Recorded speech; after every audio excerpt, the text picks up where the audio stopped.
ಕಾಶ್ಮೀರದ ಪಹಲ್ಗಾಮ್ನಲ್ಲಿ ಉಗ್ರರ ಗುಂಡಿಗೆ ಕರ್ನಾಟಕದ ಇಬ್ಬರು ಸೇರಿ ಒಟ್ಟು 28 ಜನ ಬಲಿಯಾಗಿದ್ದಾರೆ.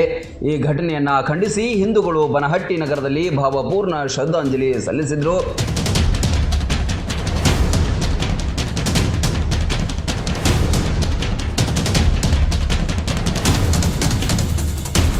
ತೇರದಾಳ ಮತಕ್ಷೇತ್ರದ ಬಿಜೆಪಿ ಮುಖಂಡರು ಮತ್ತು ಕಾರ್ಯಕರ್ತರು ಹಾಗೂ ಹಿಂದೂ ಪರ ಸಂಘಟನೆಗಳು ತೀವ್ರವಾಗಿ ಘಟನೆಯನ್ನ ಖಂಡಿಸಿವೆ.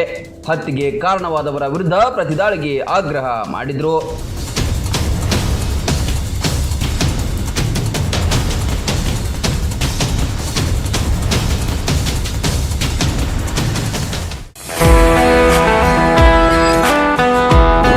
ಮಕ್ಕಳ ಸರ್ವಾಂಗೀಣ ಬೆಳವಣಿಗೆಗೆ ಬೆಸ್ಟ್ ವಿದ್ಯಾ ಕೇಂದ್ರ ಅಂದ್ರೆ ಅದು ಬಿಎನ್ ಖೋತ್ ವಿದ್ಯಾಸಂಸ್ಥೆ. ಬೀಳಗಿ ತಾಲೂಕಿನ ಅನಗವಾಡಿಯಲ್ಲಿರುವ ಅತ್ಯಾಧುನಿಕ ಈ ಸಂಸ್ಥೆಯಲ್ಲಿ 2025-26ನೇ ಸಾಲಿನ ಪ್ರವೇಶಾತಿ ಆರಂಭವಾಗಿದೆ.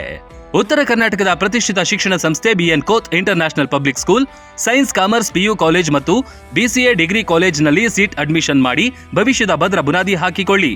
ಅತ್ಯುತ್ತಮ ಕಟ್ಟಡ, smart class, digital library, practical labs, ನುರಿತ ಬೋಧಕ ತಂಡ, JEE, ನೀಟ್, KCET ತರಬೇತಿ, ಜಿಮ್, ಹಾಸ್ಟೆಲ್, ವೈಫೈ, ವಿದ್ಯಾರ್ಥಿಗಳ ಹಿತರಕ್ಷಣೆಗಾಗಿ ಸ್ಕೂಲ್ ವ್ಯಾನ್, CCTV ಸೌಲಭ್ಯಗಳಿವೆ.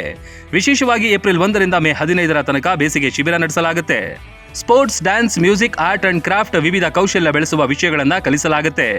ಹಿಂದೆ ನಿಮ್ಮ ಮಕ್ಕಳ ಅಡ್ಮಿಷನ್ ಮಾಡಿ.